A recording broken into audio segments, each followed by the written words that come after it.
Welcome to this edition of PressTV's News Review. EU leaders failed to take a unified stance on how to alleviate the economic impacts of the coronavirus pandemic in the bloc. Major EU members are at loggerheads over the scale and scope of the economic response to the crisis. Italy and Spain, which have been hit hard by the virus, demand far-reaching measures, while wealthier nations in the north, like Germany and the Netherlands, say a softer plan will suffice.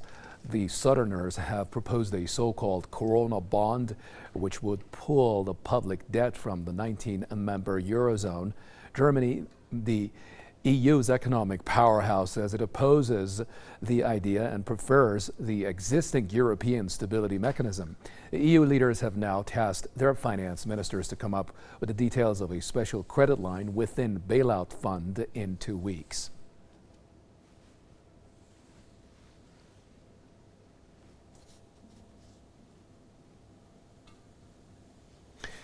I'll be discussing this issue a little bit more with the help of gentlemen who are joining me at this stage of the program. I have Kusai Kedri, our correspondent in Barcelona, to the left of your screens. I also have the pleasure of hosting Mr. Tony Gosling. He is an investigative journalist who joins us from Coromandel in New Zealand, I believe. Thank you very, very much, both of you, for being with Press TV. I'm going to begin with Kusai in Barcelona, who's just about to tell us what's the latest on that from Spain. How justified would you say of a claim or of a request you think it is by Spain at this moment, Kusai? Well, Pedro Sanchez is asking for a Marshall Plan, like the one we've seen after the Second World War, to mitigate the impact of the virus, the economic impact of the virus. This is somehow a wishful thinking if you see it from the perspective of the northern countries, as you've mentioned in your introduction. The Netherlands and Germany do not see eye to eye with Spain and Italy as regards that fund that comes from the emergency stability fund that Europe has, which has some 410 billion euros in its coffers. But so far, the northern countries do not see that aid should go in an even way between the different European countries, because those countries did not contribute consequentially to that fund. So legitimately enough, that's the perspective in the north. But here in the south, they see it as somehow selfish, and they would rather see a fund that rescues all countries at an even level. In the meantime, Spain is struggling to cope with the spread of the virus. As you've seen in the last days, the number has increased exponentially, putting at risk the healthcare system here. In Barcelona, where I live, the 4 main hospitals are struggling to beef up the number of emergency beds, but they are not sure that by the April 11th deadline, when this lockdown is supposed to be lifted, they will be in a better situation. This morning, some of the health officials here in Barcelona have warned on local TV that the 11th of April deadline would definitely not resolve the situation, and that by that time the crisis may be even worse. So far, much money is needed from Europe. That money is not coming, not this week, not the next. Perhaps in 2 weeks, as you mentioned in the introduction, when they meet again, they will try to see solutions to facilitate the transfer of those funds. But for the moment, there is a rather grim perspective as far as the funds coming to Spain. Other measures that have been taken by the regional government in Catalonia is to go on more restrictive measures. Today, the airport of Barcelona, for example, has closed its main hub, the Terminal 2, leaving only one terminal operational. So that tells you that they are really acting day to day in their policy to contain the virus. Sure. Let's get some impression from Mr. Gosling in Coromandel. Mr. Gosling, please. Well, this is an enormous test, isn't it, to see whether the European Union will help hard-hit nations in this enormous, what it looks like a natural disaster, and how much they actually value human life. I was looking at Johns Hopkins University, which seems to be one of the main statistical centres for this COVID-19 outbreak, And obviously, as we've heard so many times, Italy is the worst hit in Europe, with 8,200 dead. That amounts to 1 in 8 of the number of people that actually caught the illness in Italy. Spain around about 1 in 10, France around about 1 in 10. But you go to Germany and you find an incredible difference. 1 in 200 of those who contracted this COVID-19, which is 280 in total, have died of it. Now, this obviously has some statistical error with regards to the rigorousness of the testing and whether or not the coronavirus really is the only cause of death on the death certificate. But I mean, it shows you, doesn't it, that actually Germany's health services are in a far, far better condition to deal with a virus like this than those of the other countries. And that's because they're very much more successful economically. In fact, they've been pulling in economic resources from all over Europe into Germany for many years now, for decades, really, certainly since 2000 and the start of the euro currency, which favours Germany in the EU. So really, this is the time, I think, when many countries in the south of Europe, hardest hit by this virus, can be knocking on the door in Germany and saying, well, you know, what is this EU really all about?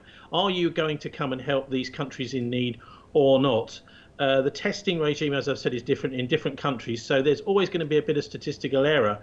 But let's also say, I mean, this is just sort of taking a step back from this. People in all these countries have been paying their taxes for years and years. This is now not necessarily time for lending money to countries to give them a credit line. This is financial gifts to save people's lives. That's what we need, not an excuse to plunge countries and individuals into even more debt. That's what should be happening if the European Union is actually a union of all people in Europe. Actually, what it seems is it's a top-down institution run by the financial sector, and that's what it's beginning to look like. So it's benefiting Germany really more than anybody else, the EU. The person who's probably got the most decision-making power here, really, at the end of the day, is Christine Lagarde from the European Central Bank, the new president of the European Central Bank. But she has been, for many years, what people would say, a puppet of the international oligarchy down at the IMF, the International Monetary Fund, which is, you know, the bankers' bank. And she's in their pocket. So she's not necessarily going to help people who desperately need this money, whether it's loans or gifts. Mm-hmm. I think it should be gifts. Sure. Right now. And it also, one other thing we have to say about some of these countries in Europe, including Germany actually, is that they have been pretty much unprepared for this viral attack. China, however, has been prepared for a biological warfare attack because of, obviously, it's quite an authoritarian country. They were ready for that. And so when this attack happened, they brought in their biological warfare techniques in order to save their people. I wonder what would happen if there was a biological warfare attack in Europe. I don't think that countries would be very well prepared at all. In Britain, we had something for many years called civil defence. Mm-hmm. In the 1990s, that was all dissolved and gotten rid of, and we have something now called civil contingencies, which actually seems to leave most civilians in this sort of situation with almost no help whatsoever. So I think we need to brace ourselves for potentially these sorts of things happening in the future, as it should have been prepared for. I think if the people running the EU countries, right, and that included up till very recently Britain, had actually taken these sorts of threats seriously, which they haven't. Sure. Let's go back to Barcelona, where Kusai Kedri is. Kusai, some of the things that are said in favor, actually against this northern European countries helping the southerners, is the fact that they don't want a repeat of what happened in 2010 with the case of Greece in particular. That sounds like quite a legitimate fear, doesn't it?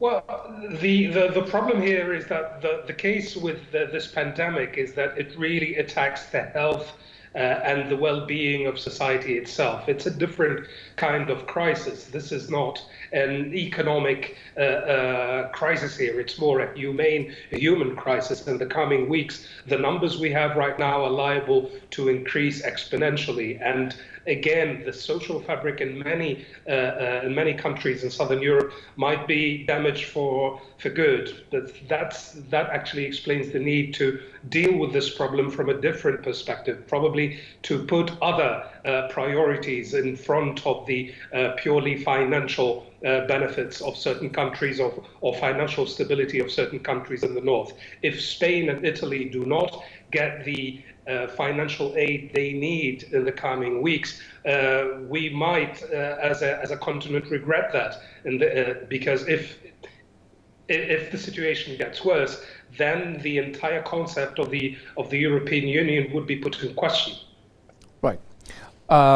Similarly, the same question to Mr. Gosling. Do you think the role Germany played in bailing out, I mean, they had a vital role in the trouble that gripped Greece back in 2010. Do you think they're going to play their role this time around, perhaps, well, not financially, but, in terms of the health of the people, try to bail out those countries now?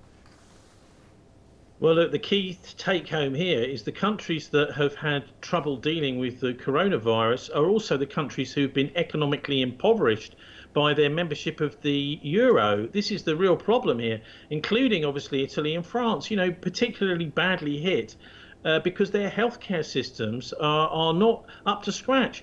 It's the same sort of thing happens with education systems in countries where they're economically unsuccessful within the EU. The EU has been because of the way that the euro has worked, or worked very much for Germany and brought wealth into Germany. But look, at the end of the day, with this coronavirus attack, I think the epicenter now, as one of your previous reports said, is moving away from Europe because many of these European countries are taking sensible measures. I think that there's also quite a lot of maybe extreme measures being taken, saying that people who cannot travel at all. I think the main thing is people should not be associating with other people or getting near them. But there seems to be no point whatsoever in stopping people traveling if they're not actually necessarily going to be meeting people or whatever at the other end of the journey. There's a lot, I think, of unnecessary measures being brought in. But I think the US is going to be even more badly hit because the healthcare services in the United States, although they're very good for wealthy people, there are literally millions and millions of Americans who have virtually no healthcare at all. And so it would be really interesting to see. I mean, they'll have to have some pretty extreme measures, I think, in the US to cope with this. At the moment, Johns Hopkins University is showing them as by far the steepest increase as a rate of new cases of COVID-19. So I think the Americans really need to make sure that they're in a position to deal with this as it hits the United States, as is beginning to do right now. Thank you very, very much, both of you gentlemen. Kusai Kedri, our correspondent in Barcelona, for his views, and of course Mr. Tony Gosling, investigative journalist in Coromandel. Thank you very, very much, gentlemen. Thank you, viewers, for being with Press TV's News Review.